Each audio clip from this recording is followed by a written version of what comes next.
जब बिहार में जो 60-40 नियोजन नीति को लेकर के शिक्षक बहाली का किया जा रहा है और छात्र जोर शोर से आंदोलन करें बिहार में, इस पर क्या करना चाहिए? यही तो हम शुरू से बोले, दोहरी बात कई सारे लोग ऐसा बातें करते हैं कि आंदोलन के उपज कई सारे चेहरे आपके साथ नहीं हैं। देखिए, मैंने स्पष्ट कहा कि अभी आने वाले दिन बहुत सारे चेहरे, क्योंकि ये ऐसी लड़ाई है, वैचारिक लड़ाई है, व्यवस्था परिवर्तन की लड़ाई है, निस्वार्थ लड़ाई है, आसान नहीं है। बहुत सारे जो अभी नेता बने हुए हैं कहीं न कहीं आंदोलन से निकले, लेकिन आंदोलन जब करते हैं तब उन्हें जमीनी मुद्दा आम जनता के बारे में सोचते हैं, लेकिन जैसे ही वो नेता बन जाते हैं सब मुद्दा हवा हो जाता है, आदमी के बारे में नहीं सोचते हैं। तो उसके बारे में आप कैसे बोल सकते हैं? हाँ, उसके बारे में आपका जो JDKSS के जो सदस्य होंगे वो ऐसे नहीं होंगे, उनको एक पाठ दिया जाएगा और हम लोग उम्मीद करते हैं जब हम लोग चुनाव लड़ेंगे बाकायदा हम लोग कोर्ट के कागजों के साथ एफिडेविट के साथ ये घोषणा भी कर देंगे कि हमें जो अगर जो जनसभा होती थी, जब से पार्टियां बनी उसके बाद देखा जा रहा है कि रात को सभा किया जा रहा है।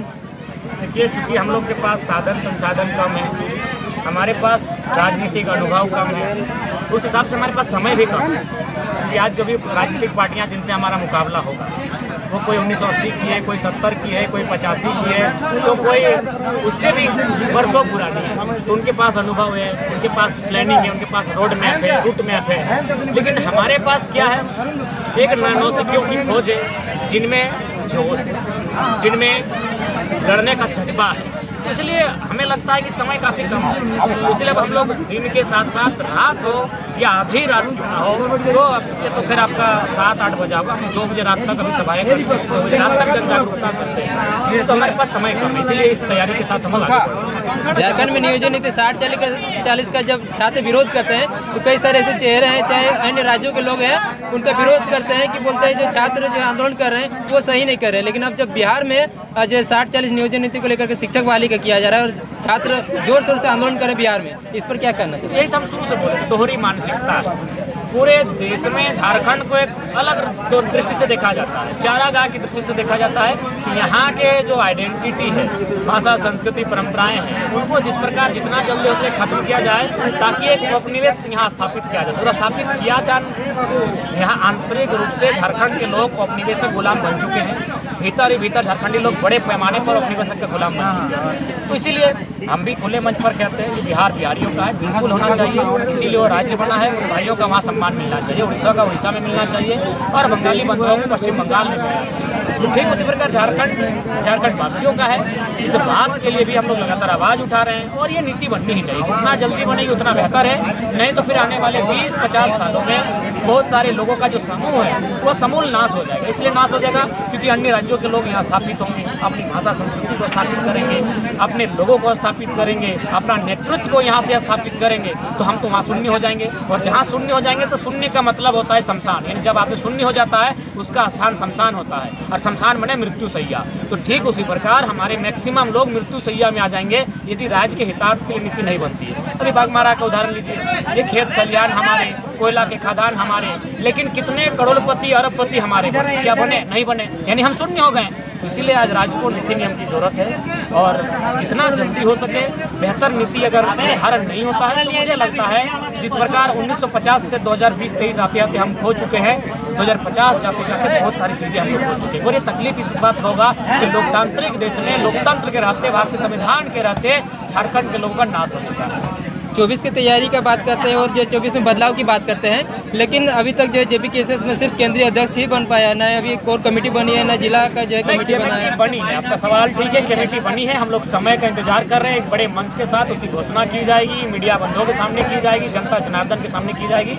उस तिथि की हम लोग प्रतीक्षा कर रहे हैं, निश्चय ही आने वाले 10 दिनों में उसकी घोषणा बहुत ही बड़े पैमाने पर। महाधिवेशन के बाद कई सारे लोग ऐसा बातें करते हैं कि आंदोलन के उपज कई सारे चेहरे आपके साथ नहीं हैं। देखिए, मैंने स्पष्ट कहा कि अभी आने वाले दिन बहुत सारे चेहरे, क्योंकि ये ऐसी लड़ाई है, वैचारिक लड़ाई है, व्यवस्था परिवर्तन की लड़ाई है, निस्वार्थ लड़ाई है, आसान नहीं है टिक के रहना। क्योंकि बहुत सारे लोग कहीं ना कहीं कुछ सोच लेकर आए, कुछ अपना निजी सोच भी लेकर आए थे। तो जाहिर सी बात है जब उनकी निजी सोच पूरा नहीं हुआ, उनकी महत्वाकांक्षा पूरी नहीं हुई, तो जाहिर सी बात है।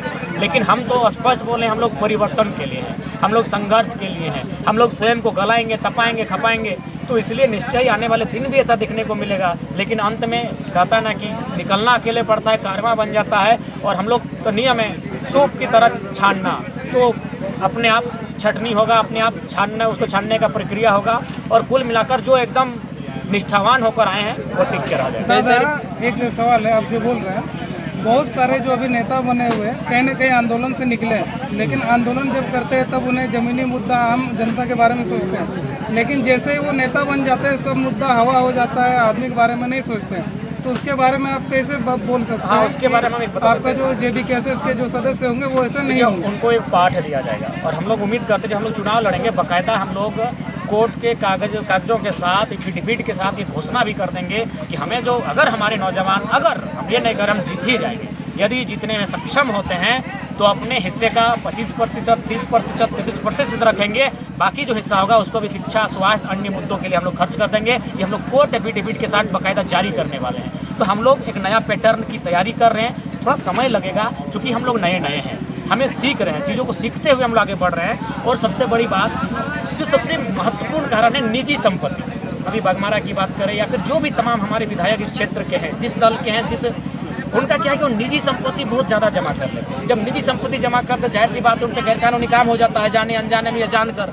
तो गैरकानूनी काम को छुपाने के लिए उन्हें अपना जो दहाड़ है उस पर भी कंट्रोल करना पड़ता है और उन्हें भी चुप रहना पड़ता है और इसी का खामियाजा आज राज्य भुगत रहा है। उन्हें अगर निजी संपत्ति का अगर लोग जिस दिन छोड़ देंगे हमारे विधायक सांसद कि हमको जितना मेरा पूर्वज का खेत खलियान है, छोटा सा मकान हो, छोटा सा परिवार हो, रोजी रोजगार का कुछ साधन हो, जो मिलता है पैसा उससे घर परिवार चले, तो मुझे लगता है ये झारखंड भारत स्वर्ग से सुंदर होगा। लेकिन जब निजी संपत्ति, और कैसा संपत्ति, आम व्यक्ति 10 कमा रहा है, आप करोड़ कमा रहे हैं, इससे एक संघर्ष भी हो रहा है, एक वर्ग का बहुत बड़ा अंतर बन रहा है कि आप आसमान में और दूसरा पाताल में है। तो जिस दिन लोग ये समझेंगे कि चलो हम उससे थोड़ा बेहतर रहे, यदि बाघमारा के सभी लोग एवरेज 8 रुपया कमाते हैं तो हम विधायक हैं, हम 15 कमाते हैं, ये सोच भी अगर स्थापित होगी तो बदलाव आएगा। लेकिन अगर वो 8 कमाते हैं तो हम 8000 कमाएंगे, इतना सोच में अंतर है। यही कारण है जिस दिन निजी संपत्ति, निजी स्वार्थ का छूटेगा ऑटोमेटिकली बदलाव होगा। और हम तो बोलते हैं जितना आज काला धन है, जिस प्रकार से ये वर्चस्व बढ़ रहा है, इन चीज़ों को अगर नियंत्रण में लाया जाए तो मुझे लगता है समाजवाद के साथ साथ एक अंतिम व्यक्ति तक रोटी की जो तलाश है वो पहुँच सकती है। दादा,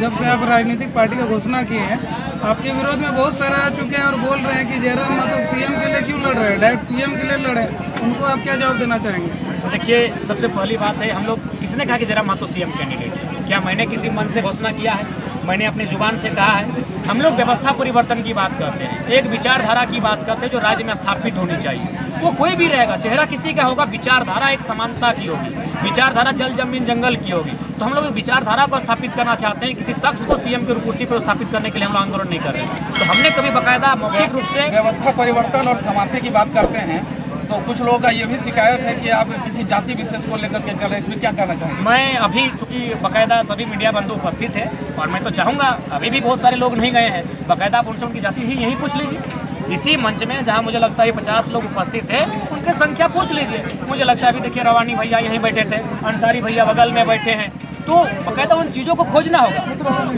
देखिए रवानी इधर बैठे हैं, साहब जी बगल में बैठे हैं, हमारे अमित गिरी वे भी बगल में बैठे हैं। तो एक्चुअली